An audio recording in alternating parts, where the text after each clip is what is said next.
Brought to you by Leaving the Ring Network. All boxing, no filter. Hola, soy Sergio Maravilla Martínez. Esto es livingthering.com. How you doing? You're with Abner Mares, and you're right here with Leave It in the Ring Radio. This is WBA Super Middleweight Champion Andre Ward, and you're with Leave It in the Ring Radio. Leave it in the ring. He should be jumping in on about, 15, 20 minutes, so you're going to be stuck with me for a short bit. Let me run you down what's going to happen here on the show, what we have lined up here. We're going to go into Paulie Malignaggi losing his job, being terminated from the Showtime commentator seat from some comments he had made in an interview. We're going to get into that of what was one of the reasons why, the reasons why he was let go. And then we're going to get into the 122 division, which this past Saturday on Showtime, we got to see some new fresh faces in the division. Talk a little bit about how deep it is, and with those new fresh faces that have stormed into the division, how much of a threat they are to it. Also, we're going to talk about that Showtime schedule and COVID-19. You know, COVID-19's out there still knocking everybody down and out. How real is the Showtime schedule? I love it, but we obviously got to be optimistic about it. Can't forget about Roy Jones and Mike Tyson pay-per-view at a $50 markup. We'll get into a little bit of that. And then we're going to talk about the heavyweight division, the eliminators, some really good names, matchups that have been already announced and made. So definitely a lot of stuff to talk about on Leaving the Ring. But what I'm going to take a dive in is the announcement that we received. I don't know, was it Friday or Saturday? I can't even remember. It was a great day. And Showtime, after releasing a phenomenal schedule for boxing fans across the globe and showing that they were still in this game and that they had taken a back seat so that they can really formulate a schedule that was going to be solid. And if somebody was going to fall out of that schedule, as we saw with their first scheduled match on August 1st, Saturday night, with Stephen Fullerton, who was supposed to get in there with Leo, they had an exceptional step in for them. Okay, so Showtime has showed that they're a professional business, that they run like a business. You know, they're just not going to throw shit on the wall and, hope that it sticks. So when I saw that they decided to cut ties with Paulie Malignaggi, and what Paulie Malignaggi had said in an interview was he had talked about the systematic racism that's been going around in the world. And, he had basically said it was non-existent. Let me see. I'm supposed to have D-Style sit in the seat for Amilcar while we wait for Amilcar. Let me see if D-Style's on here with me. D-Style, you there, brother? Yeah, right here, man. Hispanic causing panic on deck. How's it going? Good, brother. Good. So let me roll back to what I was talking about with Paulie Malignaggi. And so, do you remember the outfit that he was doing the interview with D-Style, Paulie, when he made those comments? I'm trying to was IEF TV or something like that, right? Wasn't it something? IFL, I know. Yeah, somewhere out in the UK. Okay. Now, IFL I TV, didn't. I didn't hear the interview because they automatically pulled it down and they put it on private. But some journalists were able to take some of the quotes and put them in an article so that we can read it. Now, he basically was saying that, racism doesn't exist, that it's over-exaggerated. It's a narrative that is false. And Showtime had turned around and asked Paulie Malignaggi to issue a statement apology. And Paulie Malignaggi stood by what he believed. Now, I respect a man like any other man that stands by his belief. And Paulie stood by his belief. Now, I could respect that, but I also could say, is he a stupid man Yes, he's a stupid man. Not because he stood by his belief, but the beliefs that he believed in are stupid. Now, his loyalist fans out there that go, well, whatever he said, it wasn't, to me, that's not grounds to be fired. That's pretty petty for Showtime to jump on him like that and say, you know what, we're gonna get rid of him just like that. And so this is what I got to say about that. That you got to look at this a little bit deeper, guys. All right, and boxing fans, I know we're not labeled as the sharpest tools out of the shed when it comes to the sports world. We just don't hit the high marks, okay? And that's what you got to look into is that any corporation, probably even your own job. I mean, you could be a bagger for all I care. You could work as a landscaper for all I know. There's always something you sign on before you start work, like a liability. Right, D-Style, if you go on a job and they say, okay, you can start tomorrow, but I need you to sign this here, and you got to write down the important things is your name, your social security, and if there's any accident, who do we call, et cetera, et cetera, et cetera. Then they hand you a handbook, an employee handbook. Now, this is a real company. This ain't no, like, off the street, around the corner, bodego type of deal. You're gonna get there's a company that's giving you a handbook, and in that handbook there's policies and procedures that you're gonna follow through. And in most, should I say most or should I just say all? D-Style? All have these policies and procedures, and in all those policies and procedures there is a moral and ethic standard that you should follow. Now, that means if you break out of that moral ethics standard, that company is okay in terminating you. They have the right to ask you to either retract whatever you did, write a written apology, or they don't even have to ask you that. They can break ties with you because you, by contract, broke that bond. Now, I'm not a lawyer, but I'm telling you what I know I've signed, being that I've been with the union and I own my own business now, and et cetera, okay? Now, I'm not saying that Showtime saw this one-time deal. What I'm saying is that Showtime has been following Paulie Malignaggi as the rest of us. But some of us with open ears, where others love to hear Paulie talk super fast, so fast with so many words put in, in a short sentence. And then we like to hashtag facts. Right after that, when we don't even know what he said, all we heard was Pacquiao, PDs, that guy from the other country took my job, PDs, and then hashtag 100 facts. But then you kind of shuffle through all the bushes of the bullshit that he's saying, you'll realize that guy doesn't really know what he's talking about. And he likes to throw and spew a lot of misinformation. So I'm sure Stephen Espinoza and the other people around in Showtime have listened to this and probably have sat down Paulie Malignaggi more than once and said, hey, you got to, pump the brakes here, little buddy. Stay on the Adderall, Now, some folks have hit me up on Gmail and say, hey, man, you've kind of gone hard on Paulie, and you've kind of gone hard on him in the past. Well, if you've been listening to me for years, you know that I don't have a very soft spot for the guy.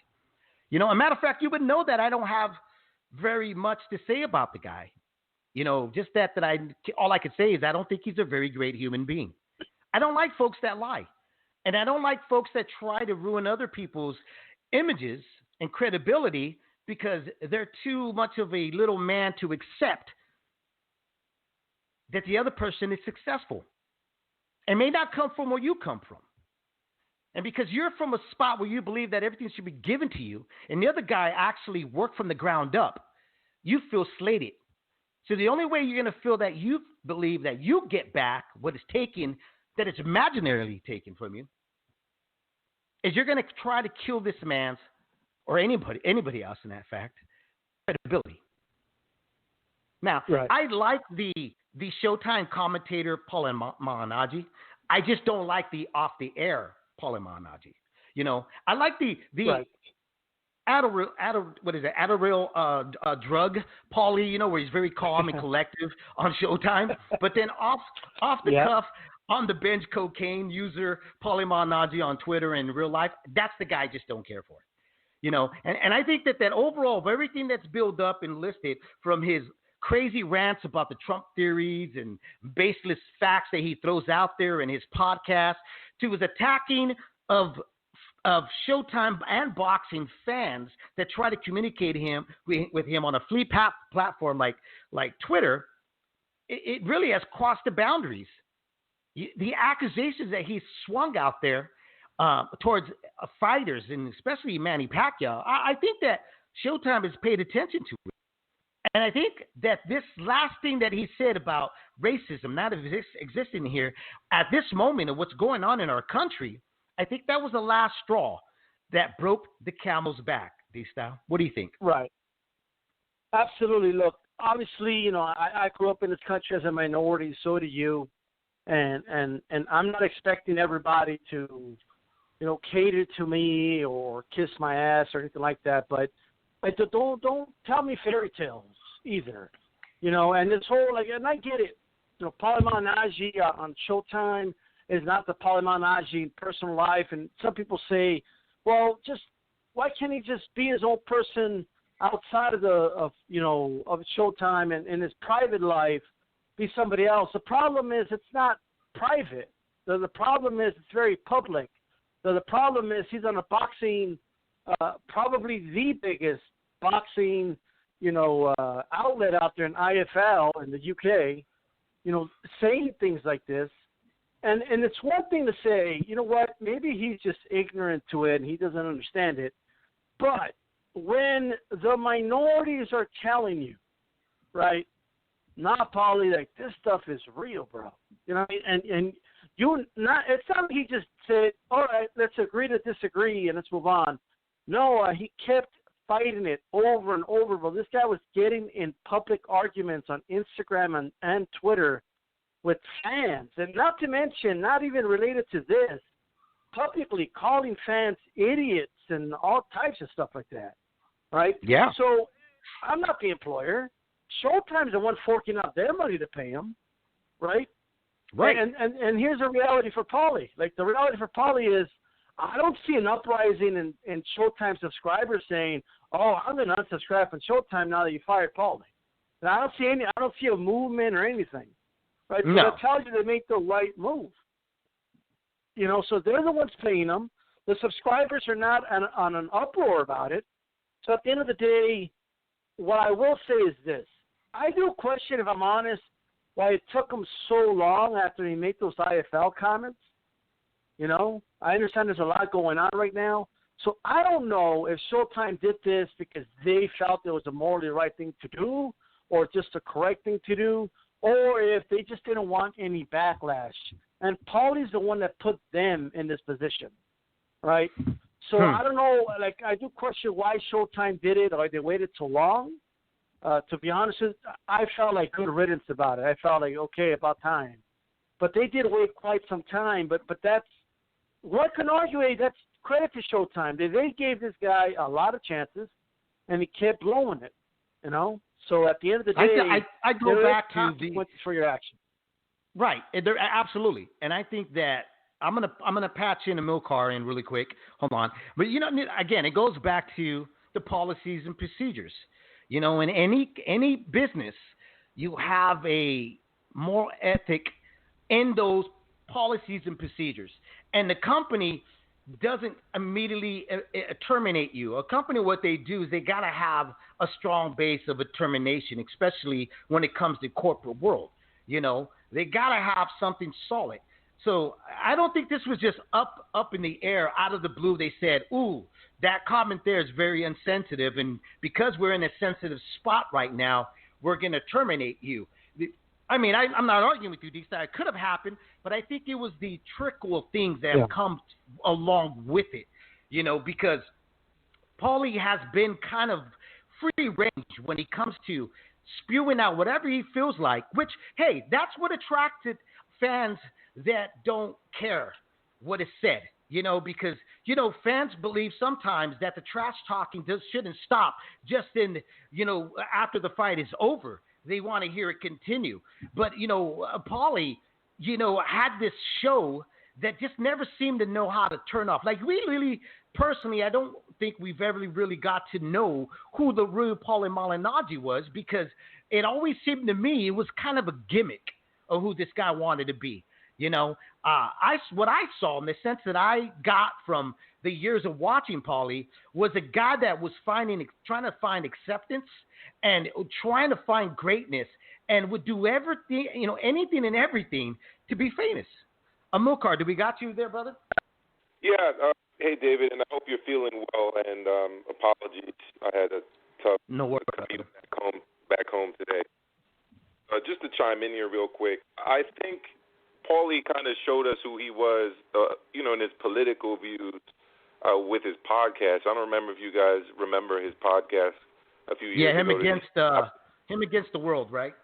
Yeah, and he was just spewing a whole lot of right-wing nonsense, and for someone who's from a diverse city like New York, the things he was saying about minority groups, and the guy is Sicilian too, by the way, which is interesting on its own. But the things he was saying, and I know he came out very early for Donald Trump, and this was right after Donald Trump said those things about Mexicans.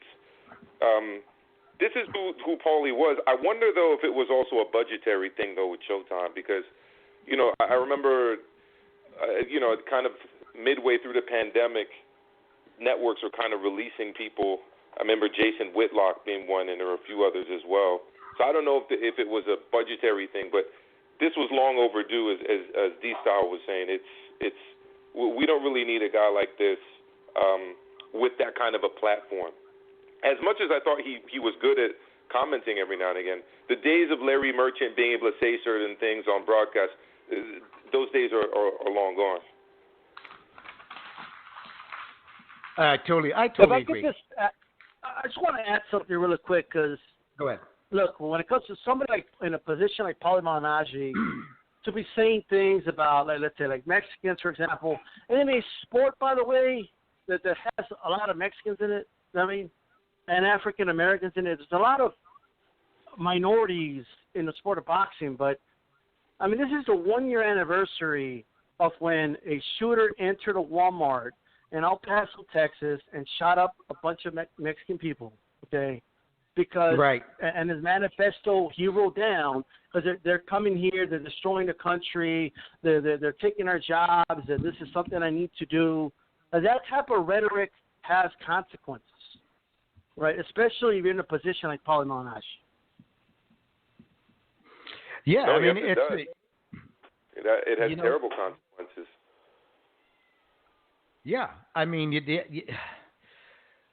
such a large platform too. Yep, he did. He did have a large platform, and it also goes down with that large platform, though. You could see even right now, where you have a lot of the European Americans saying, I don't have a problem with Paulie, what Paulie has said in the past. And the reason you don't have a problem with it, because it wasn't directed to you. And, if you think that you're an American and you're sitting there and you believe, well, not believe, but you feel, I don't have an issue with this, then you're not an American, because you should have an issue with this. Because that's not the American way. I think one of the worst things, too, guys, is that from what I read, he was offered the opportunity to apologize, and he refused. Right. So he actually could have kept his job. Yes. Could have. But he stood by his belief. And like I said earlier, Amilcar, before you came on, I had said, I respect that he stood by what he believed. That he, he doesn't believe there's racism in the country. He's standing by his beliefs. Now, whether it's smart what he believes in, and I don't think it is. I think he's an idiot. I've never really thought much of the guy when it comes to what's upstairs in his head. Anyways, we got a lot of other stuff here to talk about. I wanted to put, us to put our 2 cents in because we did receive a lot of stuff about people asking what our thoughts about Paulie Malignaggi. Did we agree with Showtime?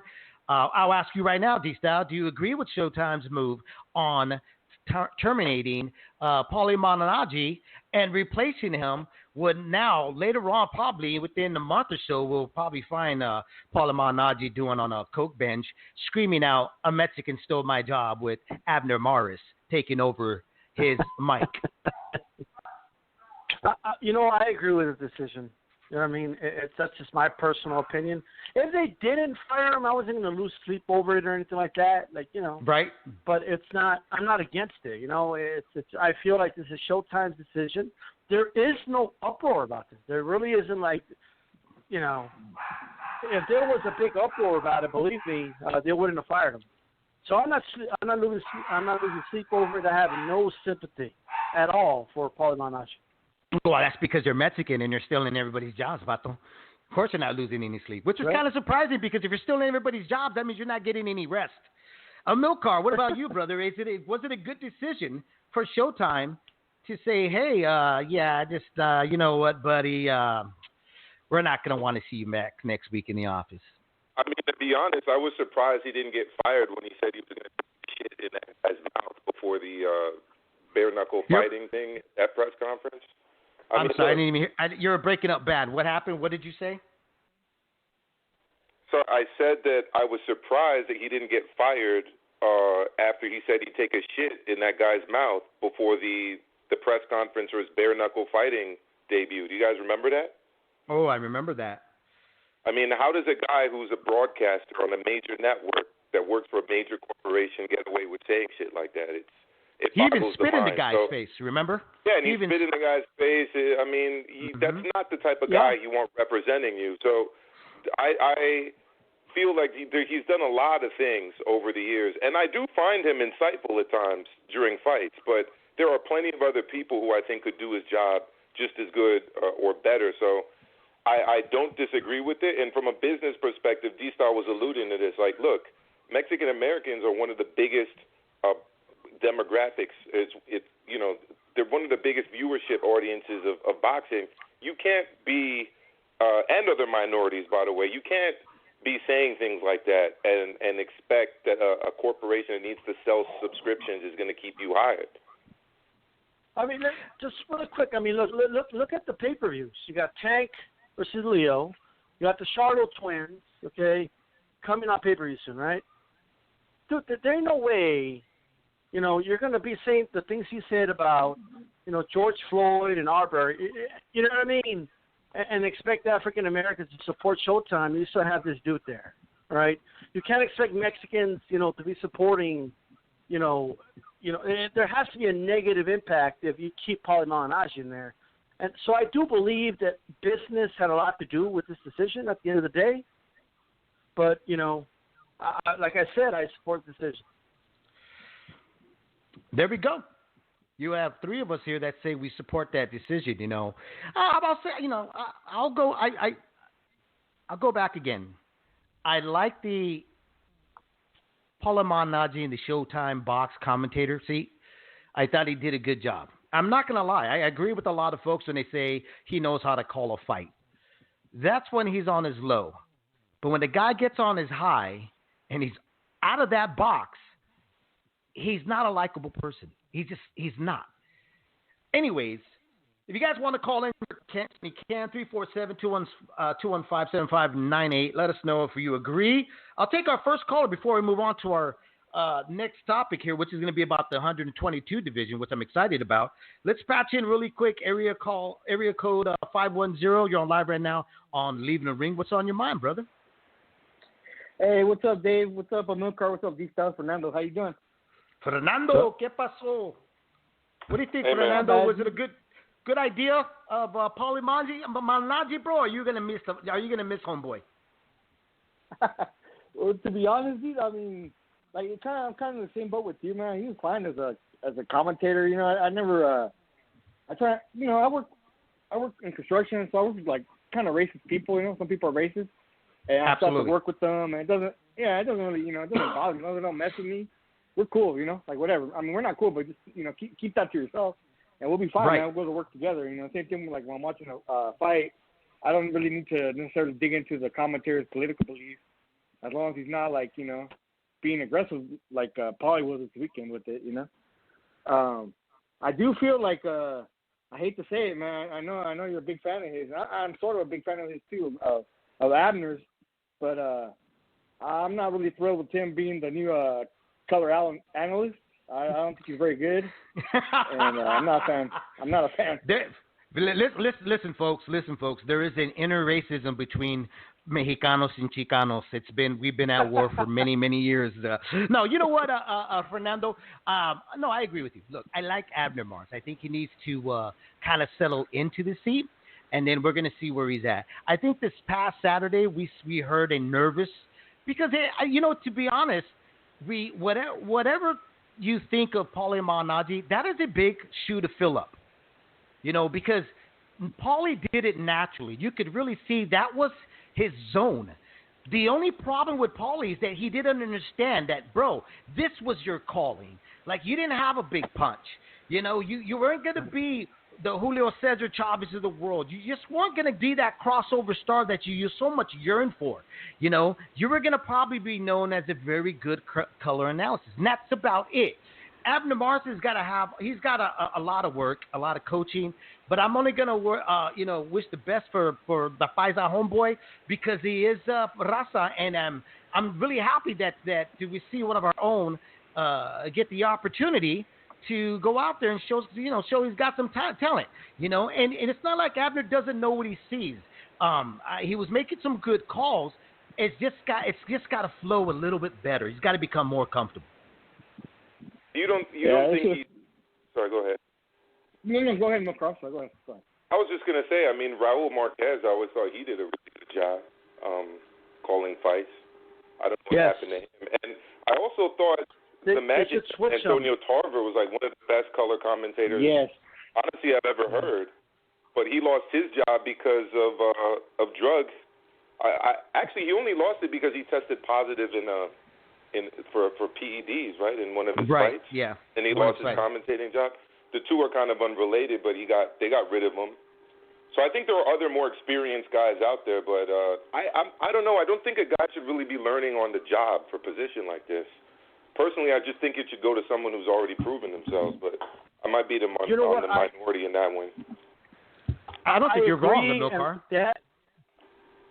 Yeah, they had Raul Marquez in the Spanish commentating. I think they should switch now. I think they should have put Abner Mars in the Spanish, Raul Marquez in the English. I think that's what they should have done. Yeah, dude's polished. Very polished, you know.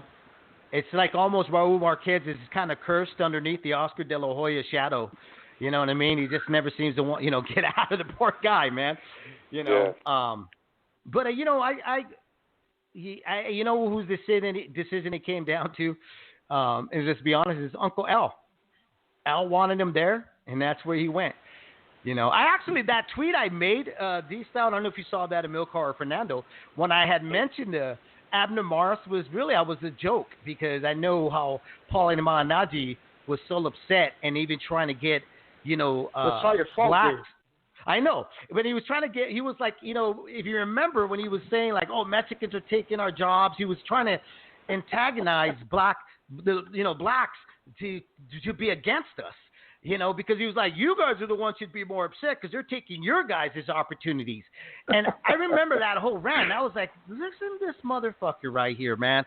So when I heard this happen, I was like, I hope Abner Mars takes your fucking job, cabron. So now that you have something to really rant about, and then it happens. Who knew that Al was going to listen to me? Dude, if he said that, I mean, even that's like what does that even mean? Like, the Mexicans, those jobs are supposed to be your jobs. What does that even mean? I don't know, bro. It's code word. It's a dog whistle for, African Americans and other black people, like from the Caribbean and stuff. Mexicans, we're all just low skilled. We don't have college degrees, so they're taking our jobs. Divide and conquer, man. Divide and conquer. Yep. They're not taking the jobs of the smart people, the college-educated whites. They're taking the jobs of the underclass. That's what that. Yeah. I mean, that's why blacks and Latinos are the most affected by the COVID, right? Because we're the ones out here working. I haven't stopped working since this whole thing started, man. I've been working every day, man. I'm scared. I'm pretty much scared the whole time, you know. Just stay safe, brother. Yeah, dude. I mean, like I work, you know, and that's why we're like the most people of color are the most affected by this in the United States because we're the ones out here working, man. You know, and yeah, it's scary. We're the essentials. But, we're the essentials, but we're the ones we're the ones that are causing, supposedly, you know, we're the biggest threats, you know, us people of color and stuff. But Fernando, before we go on our next topic, brother, you got anything you want to throw out there you want us to talk about? No, I'm just, you know, I just called in because I'm excited, you know, listening to you guys talk about the upcoming, hopefully you guys discuss it, the upcoming Charlo pay-per-view, the Ramirez fight with Pascal, and I think there's some other big fights coming up at the end of the month. I don't think there's any really big fights this weekend, but I'll still watch them, man. I enjoy the fights, so I'm excited. I'm glad boxing is back, and I'm glad you guys are back too, man. So thank you for taking my phone call. I appreciate it. All right, brother. Thank you, man. We're definitely going to touch into the Showtime schedule here, you know, but I want to talk about this past Saturday on Showtime. We had a 122 stack card there, you know, Anglo Leo, and you also had the Beast Aline on the card. You know, that 122 division, guys, I got to tell you, it's starting to really stir up some ring robins here that hopefully are going to happen down the line.